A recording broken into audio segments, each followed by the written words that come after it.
Veterans Day.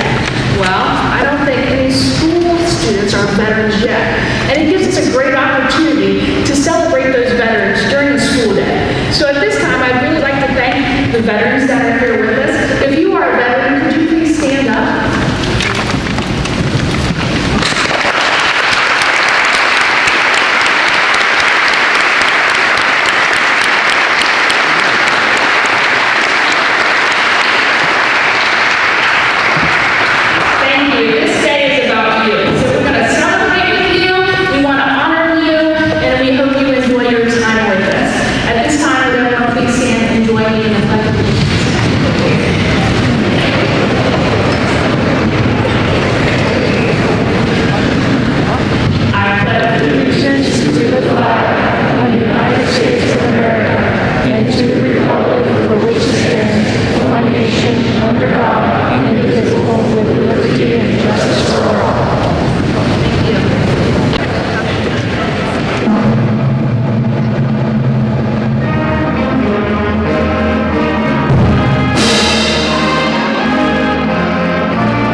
signed the Treaty of Versailles in the Palace of Versailles in France.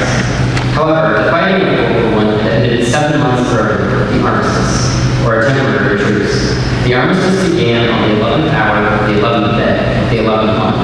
For that reason, November 11, 1918 is generally regarded as the end of World War I. In 1919, President Woodrow Wilson proclaimed November 11th to be Armistice Day. President Wilson stated, "To us in America, the reflections of Armistice Day will be filled with solemn pride in the heroism of those who died in this country's service." President Wilson said that Armistice Day would celebrate the U.S. victory. It would also show the world America's love of peace and justice. In 1938, Congress made November 11th a national legal holiday. Lawmakers said the day should be dedicated to world peace and called it Armistice Day. At first, it mainly honored veterans of World War I. Then in 1941, the U.S. entered World War II, which led to the greatest mobilization of soldiers, sailors, Marine, and airmen in the nation's history. In 1950, American forces fought in the Korean War. Veteran organizations urged Congress to honor all veterans. In 1954, Congress changed the 1938 law. They replaced armistice with the word veterans, and November 11th became a day to honor American veterans from all wars. What is the difference between today, Veterans Day, and Memorial Day? Many people confuse Memorial Day and Veterans Day. Memorial Day is a day to remember and honor soldiers who died while serving their country, especially those who died in battle or from war wounds. Veterans Day thanks and honors all who served honorably in the military, wartime, or peacetime. In fact, Veterans Day is mainly intended to thank living veterans for their service. It shows them that their contributions are appreciated. It also emphasizes that all those who served, not only those who died and sacrificed for the nation.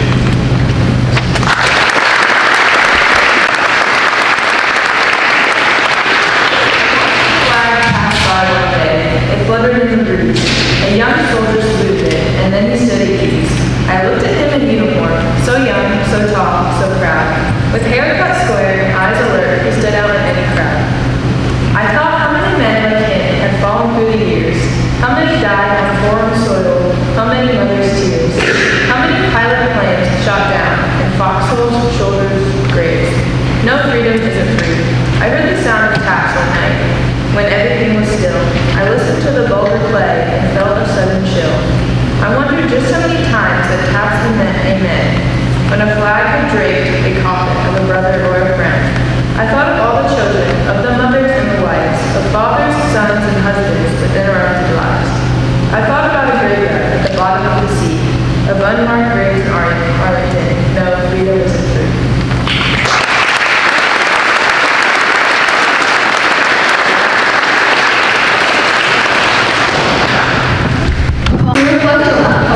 My freedom was purchased by a stranger to me who served before I was born. Your freedom was purchased by a stranger to you who served before you were born. The freedom of future generations is cradled in the arms of those who are serving now, though they will never know. The Army, the Navy, the Air Force, the Marines, and the Coast Guard. So please remember, your freedom is never free. We will now observe 11 seconds of silence as we remember those who have served before us and those who are serving now. So please stand up and bow your heads.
I got to watch that young lady grow up. You are so lucky to have her at West Escape, I'm telling you. You guys listen to her. She's really good for the system.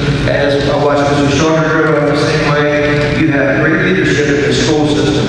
So be very proud of that. Could I have my banner crew come forward, please, and take their stations? We got a little surprise over here.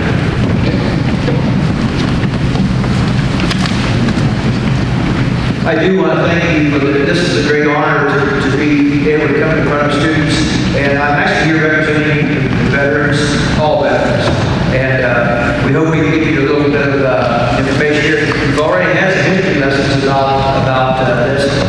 All right, go on forward today. But there is a ton of history in Muscatine County that I want you to be aware of.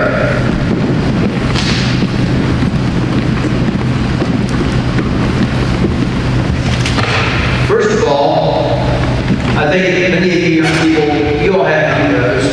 And I was trying to think of who some of your heroes might be. How about LeBron James? How about Tom Brady? How about the Marvel characters and the DC characters? How about Post Malone? How about The Rock? Okay, those maybe are your heroes. Well, I'm going to try to explain to you what heroes really are. And since I have my microphone, I can tell you who my heroes are. So you've got to listen. So first of all, what is a hero? The dictionary says it is a person who is admired or idolized for courage, outstanding achievements, or noble qualities. Those other people we mentioned are famous and they're good, maybe good people and all, but they're not heroes. Heroes are those ones that I like that courage, exhibit courage way above and beyond. What you have in front of you here is these 11 people are all have ties to Muscatine County. They all were born here, or raised here, or finished their life here. In some way, shape, or form, we're in Muscatine County. 11 Congressional Medal of Honor winners. We may have the most Congressional Medal of Honor winners of any place in the nation per capita for our population of our community. Okay, something to be very proud of. I throw this out. The organization that I'm the president of is in the process of making the Veterans Memorial Bridge that goes across from Muscatine and Zanesville there. We're going to make that a Congressional Medal of Honor Veterans Memorial Bridge. We're going to put up these huge banners with each of these guys' pictures, and I'll make that a Congressional Medal of Honor Bridge. So we're in the process of doing that. So the Congressional Medal of Honor itself is awarded for conspicuous gallantry and intrepidity at the risk of life, above and beyond the call of duty, above and beyond. So if you just did your job, you would just be doing what you're supposed to do. They just have to be all men. Gentlemen, when above and beyond the call of duty, and I'm going to tell you a little bit about each one of them. Okay? So follow along, be patient with us. Okay, number one, step forward. Samuel Robertson. Now the first several are Civil War. So you guys are history buffs. We're talking about 1861 to 1865 when America was split in half, the North and the South, and basically enslaved to end slavery and some other things too, but mostly slavery. So the North, where we were, fought, and Mr. Robertson, okay, it'll be interesting to know, they're making a movie about his famous parade. Walt Disney movies being made now about him. Mr. Robertson's going to be in a movie, and sort of Steve County guy. So we're tickled with that. Anyway, what he did to earn the Congressional Medal of Honor,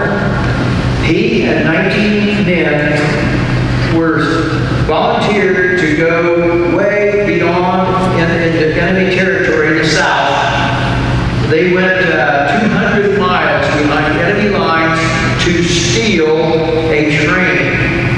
Now, during the Civil War, trains were used to transport troops, to transport ammunition, to transport supplies, anything you needed, you know, any kind of equipment. So trains were vital.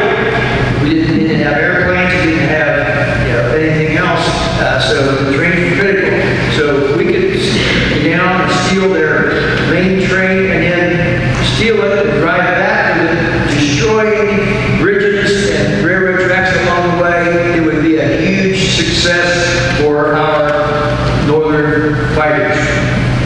So they did that, and they got the train, and they started back, and they were destroying things. Of course, the South was not going to let that get away easily, so they pursued them and pursued them and pursued them. Finally, they got the message ahead, and they got their train blocked, and they were captured, and Mr. Robinson and all the men captured were hung. So he gave his life. True story, and it's going to be made into a movie. Number 2, step forward.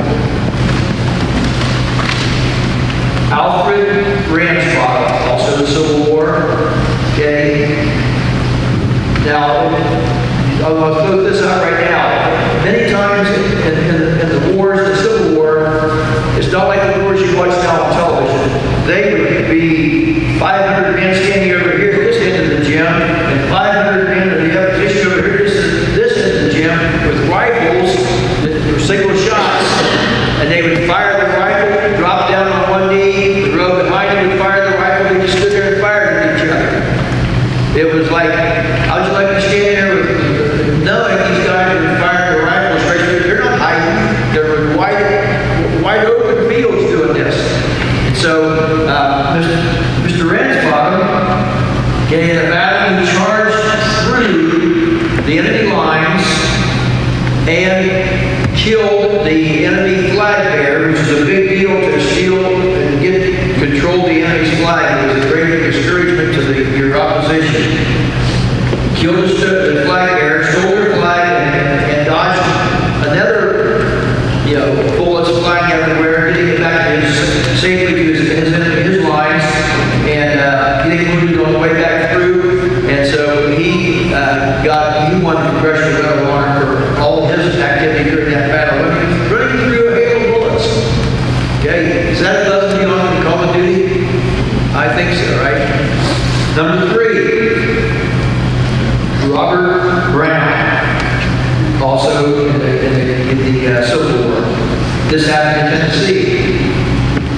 He attacked a hill with the enemy. When you're in a battle, people that have the high ground shooting down have the advantage.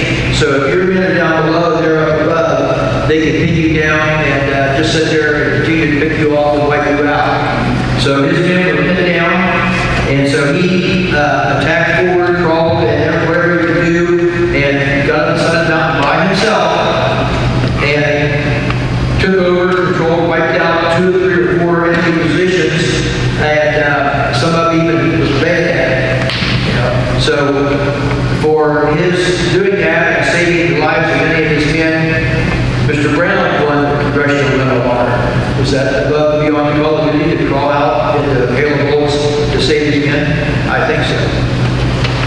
Number 4, please step forward. George Floyd in the Civil War. He snuck through the enemy lines, snuck around and through, and went through their sentries, their guards and all at night. He captured the flag of a general, okay? And then when he was taken off with the general and his horse, they realized it, so he had to hold Confederate army shooting him while he was trying to get away, and he safely got back, bringing that flag with her. And so, I mean, crazy stuff almost, above and beyond the Call of Duty, doing that, going to the enemy lines by yourself. Most of us wouldn't even consider going across the street at the enemy road there. But these guys would do this and voluntarily. It wasn't like their leader said, you got to do that. They asked volunteers, these guys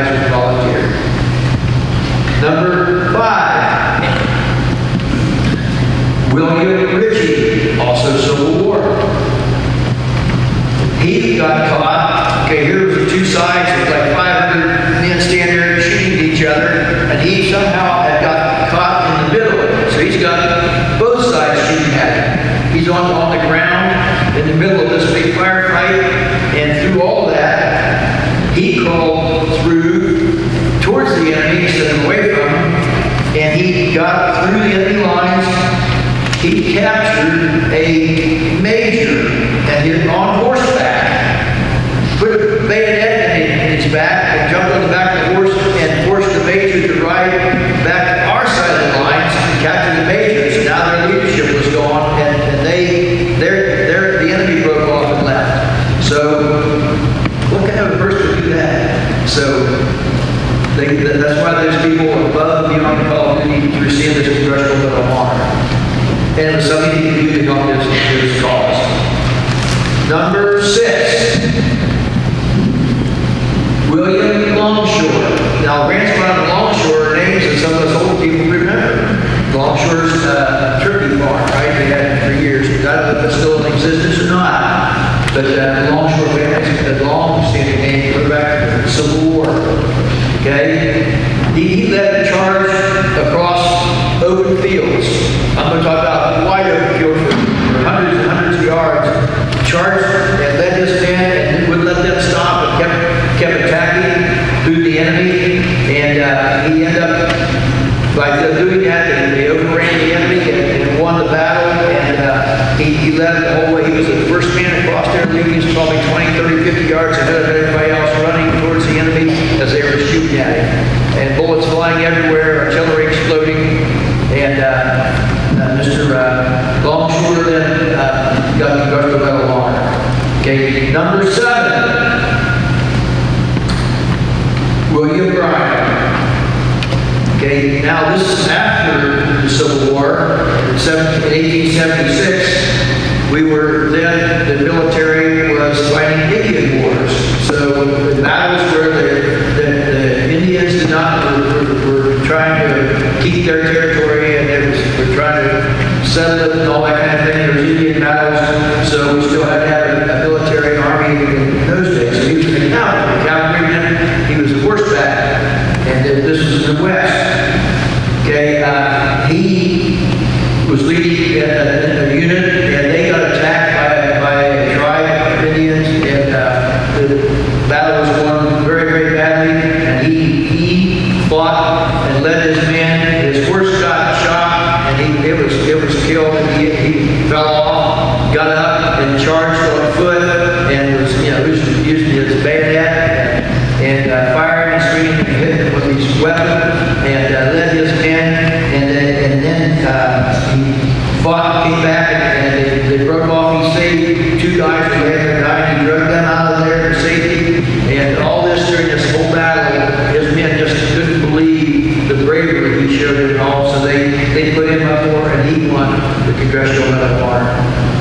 Okay, number 8. Now this is getting a little bit more modern, not maybe for you young people, but for some of us old veterans. Okay, this is our first World War II veteran. Mr. Everhart, Forrest Everhart, maybe some of you know, he had 2 daughters who graduated from Maysville High School back in the late 60s. Okay, and so their dad, he moved back here after World War II, and they raised a family here in Zanesville. I have to read this closely because it kind of blew my mind when I read this. I couldn't believe what he did. Okay, so be patient here. He commanded a platoon that'd be about 25 men that bore the brunt of a desperate enemy counterattack near Corling, France during World War II. When German tanks and self-propelled guns penetrated his left flank and overwhelming the infantry forces and threatened to overrun the one remaining machine gun they had in their area, he ran 400 yards. A track is 400 meters. So 400 yards, the length of going through on the track, he ran 400 yards through woods that were being blown up by artillery and mortar explosions, and ran through there to strengthen the defense of these men. With the one remaining gunner that was there for the machine gun, he directed furious fire into the advancing hordes until they swarmed so close to his position, he left the gun and boldly charged them, attacking them. After a 15-minute battle and exchange of hand grenades, he forced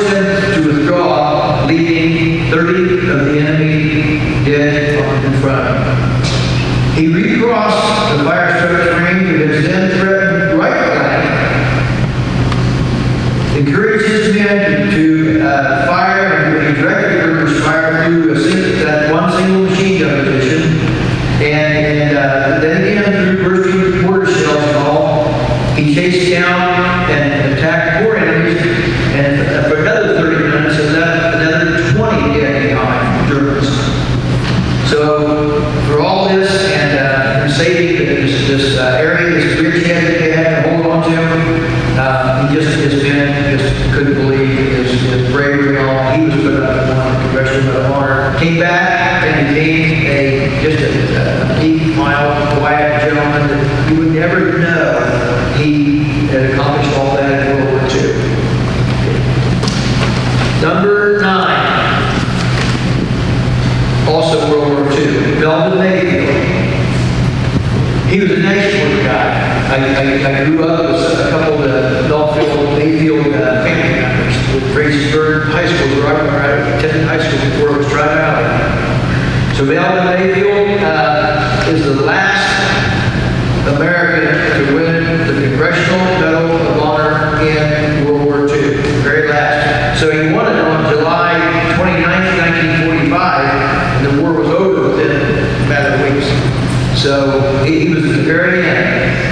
His men were pinned down. He was in the Philippines, Luzon, Philippines, and his men were pinned down by the Japanese in a fierce battle. He crawled from bunker to bunker until he reached the 4 enemy caves where the enemy was shooting from, in a protected cave that he had his men pinned down. And he began firing on them, and he looked around, he was by himself, nobody had followed him. So he attacked one cave at a time, wiping out the men in each cave. Next cave, next cave, next cave, and he threw grenades in, some of them even hand-to-hand combat, and he wiped out all 40 positions, and they said probably saved at least 100 men who were pinned down by these enemies there.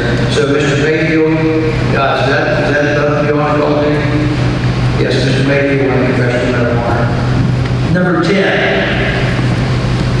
Ron Rosser. And many in this crowd know Ron Rosser, knew Ron Rosser. We just lost him. What a great human being. And I had the good fortune of being around him several times just to his feet. And he was a hoot. He told it like it was. He didn't mince words. Sometimes there was a few foul words get into it too, but that was okay because he was a hero. So anyway, Ron Rosser was the Korean War. And so I had just talked to a guy last night. He said that he fought in World War II. He fought in Korea, won the Congressional Medal of Honor in Korea. He got hurt really bad. And then he stayed in the Army. He stayed in like 25 or 30 years. And when Vietnam broke out, he was volunteered to go fight in Vietnam. So he was still in. And so the people turned him down because he was really getting at the end, he was older, and they did not want to lose a Congressional Medal of Honor winner to that, because he was worth a lot to them in advertising and promoting him. So he was furious with the Army for not letting him go back and fight in Vietnam. Okay, that's the kind of guy he was. Anyway, Mr. Rosser his men were pinned down again, and if he hadn't done what he did, I'm going to tell you about, all these men would have been wiped out. They had no chance. They were pinned down so badly. So here he is, to walk by himself. He had a rifle and one hand grenade. He started crawling out to the side, and he outflanked one of the machine gun nests, and he was coming up on there, and tossed his grenade in there and wiped out this machine gun nest that was holding his men down. He climbed in there, and he had all I had left is some bullets. So he crawled across and got to the next nest and shot all 5 of them. So he killed 2, and he killed 5 in the next bunker. And then he did this over and over again, so he ran out of ammunition, crawled back to his men, got more ammunition, more hand grenades, crawled back, and repeated it to 3 or 4 more bunkers. Did all this by himself. Nobody else moved. Stayed here, but did this himself. Ron Rosser, they credited him with killing 13 of the enemy, but everybody said it was probably the realistic, it was probably like 30-something that he himself killed now. And we say all these things about killing and stuff. Listen, you're at war.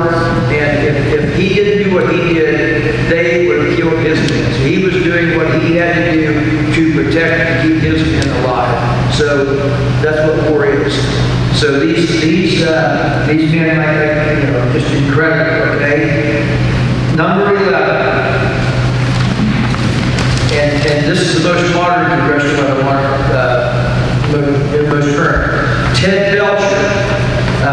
Ted was pretty simple, okay? Ted was a sergeant in Vietnam in 1966. So in the 25th Infantry Division, it just so happens that was my unit. And he got killed 1 year, almost 1 year to the day before I got to Vietnam. So I went to the same division that he got killed in. But Sergeant Belcher was, like I say, he was a leader of these men. Sergeant had a platoon out, and they came into a fierce battle, and they were pinned down, and the enemy threw a hand grenade in amongst his men. Like there's 5 or 6 guys there in one little area, and Mr. Belcher dove on top of the hand grenade, was blown up and killed, but all the other men survived. So he gave his life, made the decision instantly to die on a hand grenade so his men would not be killed, and he received the Congressional Medal of Honor. So those are our Congressional Medal of Honors from the Muskegon County area. Listen, we have a round of applause for them.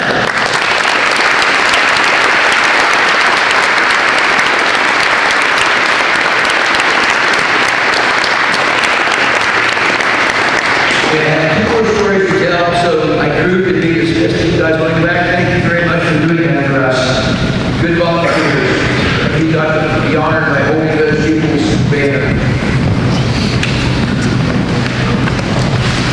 Last 2 stories are stories that some of us older ones will remember these. The first one I want to talk to you about is an all-time book and movie that I've been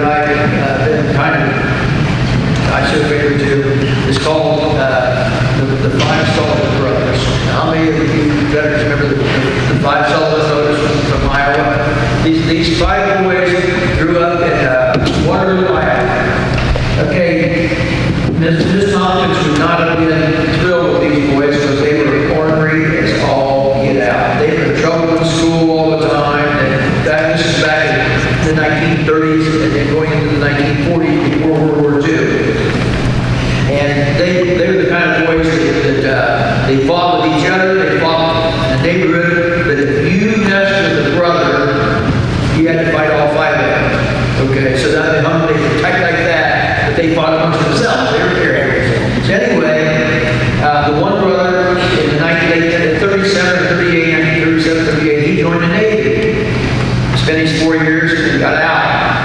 Well, December 7, 1941, Pearl Harbor was attacked, and so America was back at war. So that brother said, I'm going back to the Navy to fight for my country. Next brother said, I'm going with you. Next brother said, I'm going too. So 4 of them were old enough to go. And so they all joined the Navy together. The 5th one was their kid brother, lied about his age. He was only 17. Told him he was 18, and they got paper signed, and he got, so all 5 of them joined together, and in those days they allowed you to be on the same ship. So they volunteered on the same ship. Fast forward 6-8 months, they were in a big battle in the Pacific. Their ship got hit really bad by submarines, torpedoes, and it was really, really bad. And then the word came down that they're going to have to abandon the ship. It was that badly destroyed. The battle ended. The enemy finally chased off the other ships. So they were down there. So one brother, the youngest brother, got hurt really bad, and he was back down at the bottom of the ship, in the hospital of the ship, getting work on. And the other brothers were down at the checkpoint beginning, so they abandoned the ship. So the doctor said he can't be moved. He's too bad. He'll die if you move him. So you guys go ahead and go. So one brother said, I'll stay with you. The other said, no, I'll stay. So all 5 stayed. They went down to the ship with their brother. That story just resonates with me forever and ever. To think about that. Why would they do that? Why would they do that? So the love of each other and camaraderie. And so the five Sullivan brothers, I've been to their house in Iowa, and their museum in Waterloo, Iowa, and quite honored to talk about it. The last story, Captain Ed Too Tall Freeman. Now this is a Vietnam story, and this is one that I can relate to more. So if you guys ever get a chance to read the book or watch the movie, it's the best book, and it's the best movie about Vietnam that there is. It's called, the movie is We Were Soldiers Once. Mel Gibson's the star of the movie, okay? And the book is We Were Soldiers Once and Young. I have an autographed copy from the author who was in the battle with him that night. Anyway, Ed Too Tall Freeman was a helicopter pilot in Vietnam. We would if you needed a bunch of army guys or infantry guys 50 miles away, 40 miles away, it took too long to walk through the jungle, say, with helicopters in. We would put the helicopter had 2 pilots, 2 machine gunners, and 7 infantry guys would jump on each helicopter. We'd go flying in 2 rows of helicopters, usually about 5 to 7 or 8 deep. So they have to have 16 helicopters. Okay, so 8 in each row. They were flying in, they were full of 7 infantry guys, dropped them off in this big landing zone behind the Grand Valley, and immediately they landed into an area that had 2,000 or 3,000 NVA soldiers in the mountains. So they came under attack within an hour of even landing. They were back and got more. Well, Ed Freeman was the lead helicopter pilot who brought him in. They brought another wave in. At that time, though, the attack was going so bad, their commanding officer said, no more helicopters, it's too dangerous for you guys to go in there. Well, Ed Freeman is sitting there saying, wait a minute, if I don't take in resupplies, and these guys are going to run out of ammunition, they're going to be there all night in this fierce battle, they will run out of ammunition, the guys that are there are going to die, this whole year's going to get wiped out. So he turned down orders to not go. He flew helicopters by himself. No co-pilot, no gunners. They threw ammunition on there, boxes and boxes of ammunition. He flew in the middle of their area, their perimeter, and was getting shot at the whole time. They shove off ammunition and throw on wounded soldiers who, the ones that were dead, it was too late for them, they just let them lay. The ones that were wounded enough to get to the hospital, throw them on, he'd fly them out. He came back, he reloaded the ammunition, flying again. He did this 13 times. Flew in 13 times with ammunition and flying guys out. And finally, our guys, because of that ammunition supply and all, the next day they end up winning the battle. And their lives were saved. And who knows how many lives that Ed Freeman, he got wounded 3 times in those flights. His helicopters were so shot up, he had to change helicopters twice. They were so shot they couldn't even fly back. And he was against orders, he was told not to go back. Okay, so Ed Freeman won the Congressional Medal of Honor, and so he's probably my all-time favorite. And then I said, please read the book or watch the movie. We Were Soldiers Once, Mel Gibson, the movie's a great movie, and it's honest. It tells you the truth. Okay, so then there's only one group of heroes we need to honor here today, and that's these veterans sitting out here. Could I have these veterans please stand? Let's give